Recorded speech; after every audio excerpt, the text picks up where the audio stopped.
2021-এর voter তালিকায় জঙ্গি মোহাম্মদ সাদ ruddy ওরফে সাব শেখের নাম উঠল কি করে? বিডিওর কাছে রিপোর্ট তলব করেছে জেলা প্রশাসন। 2021-এর জানুয়ারি মাসে নওদার দুর্লভপুরের বুথে মোহাম্মদ সাব শেখের নাম প্রথম ভোটার তালিকায় ওঠে। 2023-এর জুন মাসে নওদা থেকে হরিহরপাড়ায় নাম স্থানান্তরের আবেদনও করেছিল সাব শেখ। অগস্ট মাসে হরিহরপাড়ার ভোটার হিসেবে তালিকাভুক্ত হয় জঙ্গি সাব শেখের নাম। কিভাবে কোন নথি জমা করা হয়েছিল নওদা বিডিওর কাছে রিপোর্ট তলব করেছে জেলা প্রশাসন। এদিকে মুর্শিদাবাদের লালগোলা এবং মালদার হবিবপুরেও অবৈধভাবে অনুপ্রবেশে বাংলাদেশিদের গ্রেপ্তার করেছে পুলিশ। অবৈধভাবে ভারতে ঢুকে মৃত আত্মীয়ের নামে আধার তৈরি করেছিল বাংলাদেশি যুবক। লালগোলার 7-8 বছর ধরে অবৈধভাবে বাস করা বাংলাদেশি অনুপ্রবেশকারী বছর 28-এর সোহেল রানাকে গ্রেপ্তার করেছে পুলিশ। সোহেল সহ আরো 3 জনকে গ্রেপ্তার করা হয়েছে। জানা গিয়েছে, অবৈধভাবে ভারতে ঢুকে লালগোলার আটরসিয়া এলাকায় এক আত্মীয়ের বাড়িতে ছিলেন সোহেল। পরে কেরালায় কাজে যায়। পুলিশের দাবি, সেখানেই লালগোলার বাসিন্দা মৃত এক আত্মীয়ের পরিচয়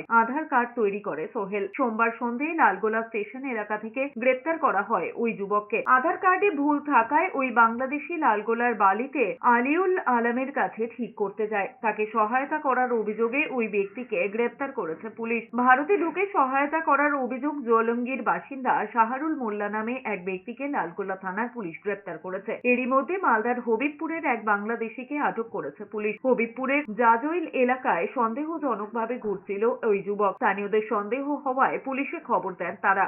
এরপরেই গ্রেপ্তার করা হয় যুবককে। তার কাছ থেকে একটি মোবাইল, একটি বাংলাদেশি এবং আরেকটি ভারতের সিম কার্ড উদ্ধার হয়েছে। কোথা থেকে সে ভারতে ঢুকেছিল তা খতিয়ে দেখছে পুলিশ।